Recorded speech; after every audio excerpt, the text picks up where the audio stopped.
Oldingi videoyimizda aeroportdan kelayotganlarni, ya'ni chetdan kelayotganlarni aeroportda deklaratsiya to'ldiringlar degan video chiqargandik. Deklaratsiya to'ldirganlaringdan keyin ham ozgina ishi bor. Nima qilishni sizlarga tushuntirib o'tamiz. Programmist yoki telefon furushlarda oldiga borishlaring shart bo'lmaydi. O'zlaring bemalol to'ldirib olsalaring bo'ladi. O'zlaring to'lovni ham qilib olsalaring bo'ladi. O'shani tushuntirib o'tamiz hozir.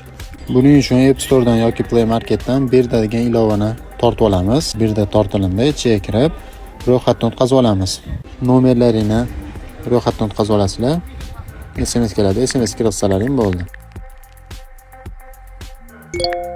Rezidentlar uchun va emaillarni kirgizasizlar. Emailni kirgizish uchun yulduz reshotka 06 reshotka qilsalaring emaillarning chiqadi. Ikkinchi emailni ham qo'shib olasizlar. Email 2 ni qo'shishga bosasizlar, ikkinchi emailni ham qo'shib olasizlar. Pasportlaringni orqasini qilsalaring, IDda tevasida JSHIR yozib qo'ygan o'shani kirgizasizlar. Pasport seriyalarini yozasizlar.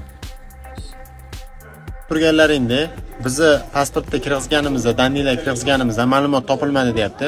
Nima sababdan deydigan bo'lsalaring, biz kirdi chiqdi qilmaganmiz. Shuning uchun shunaqa ma'lumot topilmadi deb yozuv chiqyapti.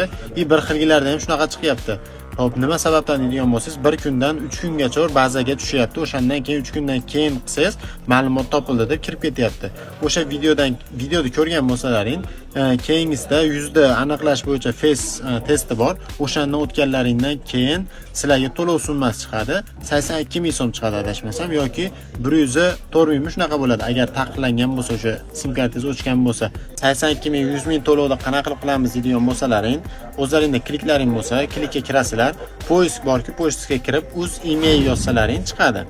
O'shan kirganlaringdan keyin shartnoma raqam beradi. O'sha shartnoma raqamni kirgizsalaring, to'lov summasi chiqadi. 82 ming 104 ming chiqadi. O'shani kirgizib to'lov qilib olsalaring, bemalol ishlataverasizlar. Telefonda agar mabodo antenna chiqmasa, telefonni bitta o'chirib yoqsalaring, antenna yana chiqadi.